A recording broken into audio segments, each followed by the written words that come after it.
Good day, viewers. My name is Sarah Ayodeji Fatunwase, and by God's grace, I co-pastor the Redeemed Christian Church of God Discipleship Centre, Portsmouth. Today, we are reflecting from the open heavens, and our topic today is Stand Out. Our Bible passage is Luke 5:17 to 26. Now it happened on a certain day as he was teaching that there were Pharisees and teachers of the law sitting by who had come out of every town of Galilee and Judea and Jerusalem, and the power of the Lord was present to heal them. Then behold, men brought on a bed and a man who was paralyzed, whom they sought to bring in and lay before him. And when they could not find how they might bring him in, because of the crowd, they went up on the housetop and let him down with his bed through the tiling into the midst before Jesus.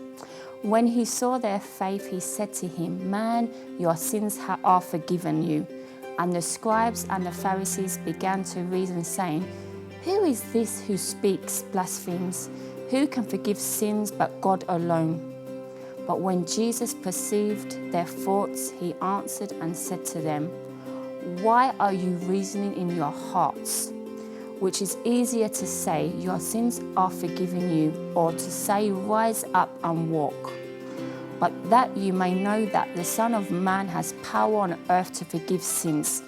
He said to the man who was paralyzed, "I say to you, arise, take up your bed and go to your house." Immediately he rose up before them, took up what he had been lying on, and departed to his own house, glorifying God. And they were all amazed, and they glorified God and were filled with fear, saying, "We have seen strange things today." Our memory verse is Deuteronomy 28:13. "And the Lord will make you the head and not the tail. You should be above only and not beneath. If you heed the commandments of the Lord your God, which I command you today, and are careful to observe them." Our reflections. The story here was the same as the story in the book of Mark chapter 2. The man was lame and he desired to have a change in his life. Although he was lame at the time, he had a vision of the change that God can make in his life. As a result, he must have been speaking to his friend, telling them that he knew that one day he too would stand up and walk on his 2 feet.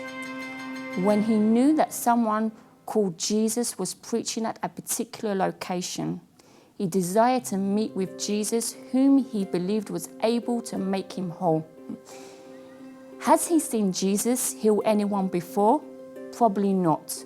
But when he heard about Jesus, he was prepared to take the risk to be taken to where Jesus was and to be healed.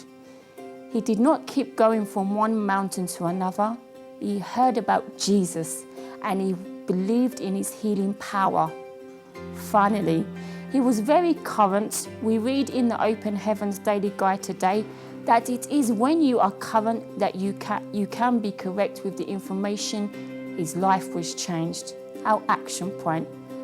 Father, whatever it will take for me to stand out, please do it in my life and grant me the grace to cooperate with you. Viewers, I wish you a blessed day and we shall see you next time by God's grace. God bless you.